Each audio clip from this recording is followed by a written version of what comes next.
Objective prominence is the measure of how important total compensation in the overall HR strategy.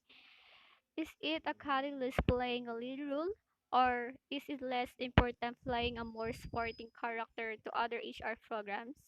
At Microsoft, compensation is rated highly prominent, whereas DASA's is more supporting. Internal alignment. This is described as the degree of internal hierarchy. For example, how much those pays differ among job level, and how will those compensations support career grow. Both SAS and Microscope use pay to support flexible work design and promotion.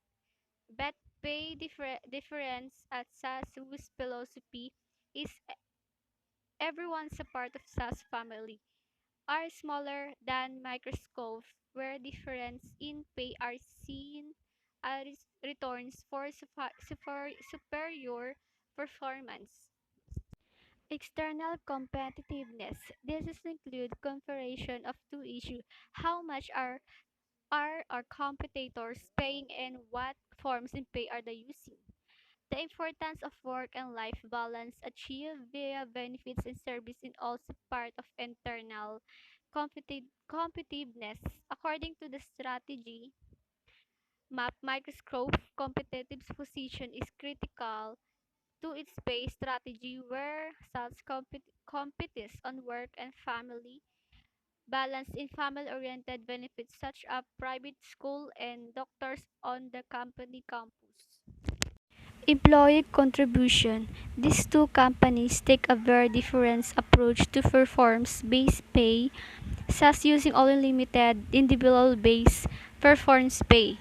This is consistent with the overall egalitarian approach. Microscope makes greater use of pay based on individual and company performance.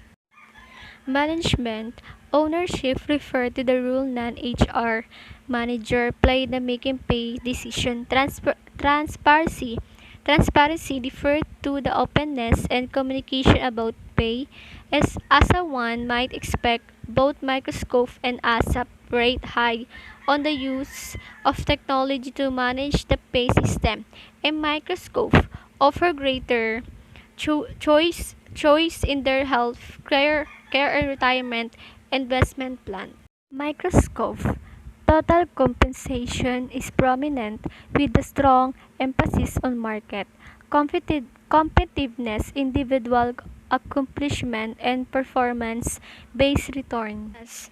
Total compensation supports its work and life balance, competitive market position, company-wide success sharing, and egalitarianism are the hallmarks. Step 3 and Step 4 implement and reassess. Step 3 involves implementing the strategy through design and execution of the compensation system. Step 4 recognize that the strategy must change to fit changing condition.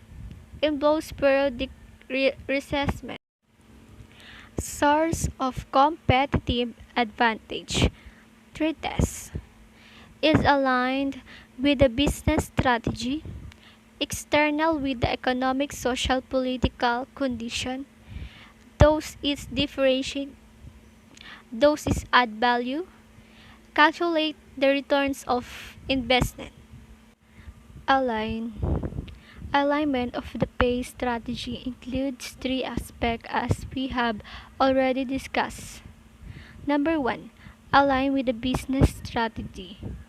Number 2, align external with the economic and socio-political condition. Number 3, align externally within the overall HR system. Alignment is probably is easiest test to pass. Differentiate.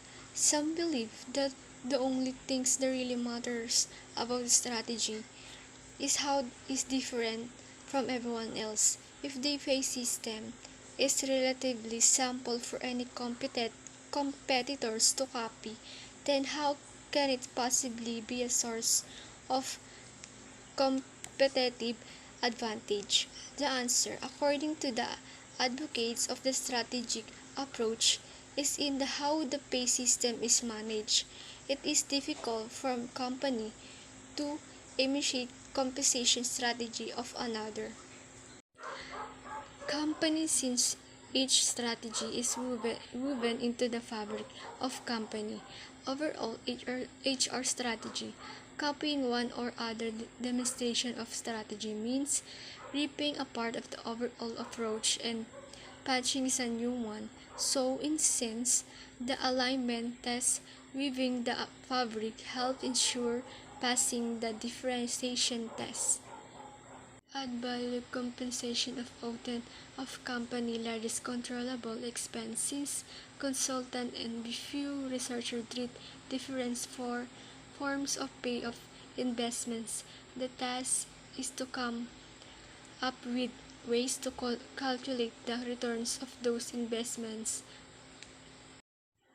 Trying to measurable an ROI for any compensation strategy applies that people are human capital view that some people and find demonizing. They agree that viewing pay as an investment with the measurable returns diminish the importance of treating employee fairly for the three tests of strategy. Align, differentiate, and value the last is the most difficult to pass. Are the advantage to an innovative compensation strategy in product and service first moves innovators have will recognize advantage that can offset the risk involves high margin market share and mind share brand recognition, but is not yet provide whether such advantage accrue to innovators in total compensation. Best practice assumption a set of best pay practice exists. Practice can be applied universally across of situation, result in better performance with almost any business strategy. Best fit an organization is likely to achieve competitive advantage if the pay system reflects company strategy and value, is responsive to employee and union needs, is global competitive. Guidance from the evidence, internal alignment, pay difference among internal jobs can affect result. External competitiveness, paying higher than average paid by competitors can affect result. Employee contribution, performance-based pay can affect result. Managing compensation, consider all definition of the strategy. Compensation strategy should be embedded with the broader HR strategy and define what practices pay off best under what condition. Bertus and version circle researcher indicates that how you pay matters. How you pay.